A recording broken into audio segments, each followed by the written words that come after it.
Let's go. Okay, so what is up, you guys? My name's Ollie, and I don't usually post 2 videos a week, but you lucky motherfuckers that get to see this beautiful face twice in 1 week. I'm joking, I'm sure you all want me to end your suffering. So if you don't follow me on Instagram, you definitely should. I'm going to plug this every single video, so I look forward to that. No, my Instagram is ThatGuyOli_, and the reason I'm saying you should follow it, the link will be in the description, is because I posted on my Instagram asking you guys, so I'm going to Pride this weekend. I'm meeting this girl that I've been speaking to for a while. I'm super hyped about it. It's in Newcastle, and I wanted to vlog it, but the thing is my laptop is broken, and so I'm not going to be able to edit it to the best of my abilities, which I'm kind of disappointed in, and I wasn't sure if I wanted to upload it or not, and just edit it to the best of my abilities, or just not do it at all. And you guys asked me to upload it anyways, so that video will be out next week. But here's the thing, the reason you're getting 2 videos this week is because I still haven't informed you guys of how my second appointment went with Gendercare, because I went to see Dr. Seal, who is the endocrinologist at Gendercare, and it's been over a month since I had that appointment, so I figured, you know what, I'm just gonna get this out of the way and inform you guys of how it went. So yeah, slight trigger warning, I guess. I'm gonna be using kind of medical, like maybe slightly triggering terminology, but that's how he talks as well, so just bear that in mind. Your appointment with Dr. Seal may differ from mine if you're going to see him as well, because I hadn't started testosterone when before I'd seen him, which is usually the case nowadays, because usually people get a bridging prescription from Dr. Lorimer due to the long wait between the two of them, but for personal reasons I couldn't do that, and therefore had to wait the 4 months to get the prescription and then start to blah blah blah. Heard a lot of people say that they have very mixed feelings about Dr. Seal. I personally really liked him. There could be lots of things that affect that though, because my mom was much more on board this time, and obviously I got my T prescription, so it was all around good day. But people say he seems rushed. Now I have a theory about this, because when he first starts speaking to you, he asks you about whether you have normal genitals, he asks you how your periods are, if they're regular, he asks you about how your pregnancy was, as in with your mom obviously. And I think he just probably knows that we're not that comfortable talking about these things, but so he just tries to get it over with. Obviously you have to remember, he's a medical professional. He's not going to be like, how is your Shark Week code red, you know, how do you find that? Like he's not going to do that, you know, he's not going to be like, is your junk, does it have any abnormalities? Like, you know.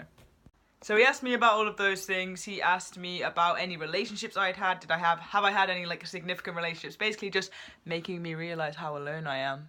He asked me about any, like, have I ever been intimate and how I feel about that, and certain body parts, like how I feel about, like, you know, what I got going on down there and all that stuff. I guess the more intimate you are, the more awkward that will be. I am not a massively intimate person. I haven't had many sexual experiences, so that really wasn't that bad to talk about, because I was like, I'm pretty much forever alone.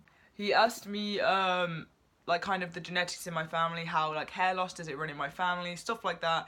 And then he went on to more, like, psychological stuff, again similar to Dr. Lorimer. He asked me about my childhood and when I first started realising gender stuff, how my friends were in school, you know, did I have male or female friends, is it both, how about now?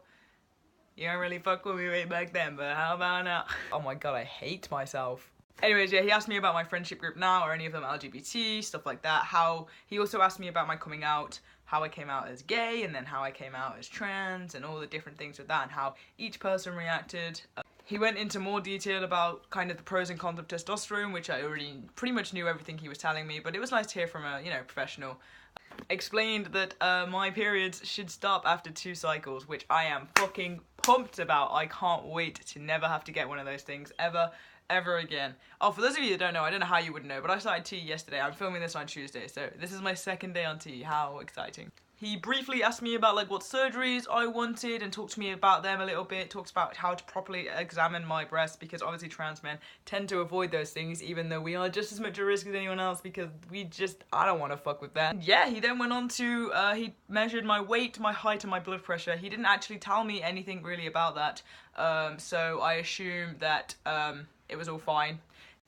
And after all that, he basically called my mum back into the room, kind of explained everything to her about what I had said and just making sure she agreed and all that fun stuff. And then he, like, dictated everything that I'd said, and he was, like, into this little tape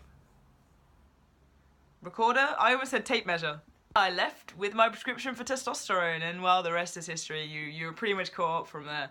So yeah, that is how my Dr. Seal appointment went. It was very successful. Again, it might differ slightly if you're already on T. I'm not sure how though, because, you know, If you do have any questions regarding Dr. Seal or Gendercare, please do comment them down below. I have a whole Mission to Manliness playlist where I talk about all my appointments and stuff. If you want to check that out, please give this video a thumbs up if you liked it, guys. And yeah, don't forget to subscribe to my channel. I post one video every single week, and this was a little bit of a bonus one. I'm still like 100% in shock that I'm on testosterone, like, because obviously nothing's changed yet, and I'm just like really anticipating something to change. And yeah, I understand why people are so impatient now. Like, I'm just like, something happen, please. I totally forgot to talk about this in like the recent events, but I was recognised, which was the weirdest thing ever, because I don't have a lot of subscribers at all, you know. I love all of you guys, but I never expected to actually get recognised. I was at work, and this like woman came up to me with her son and like was just asking me where something was.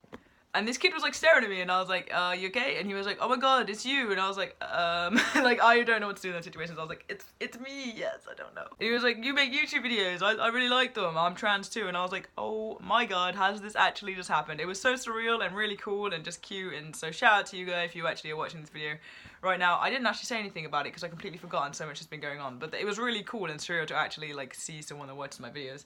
So that was cool, and I'm gonna go now because this video is getting really long. But I hope you like the video, guys, and I will see you next time.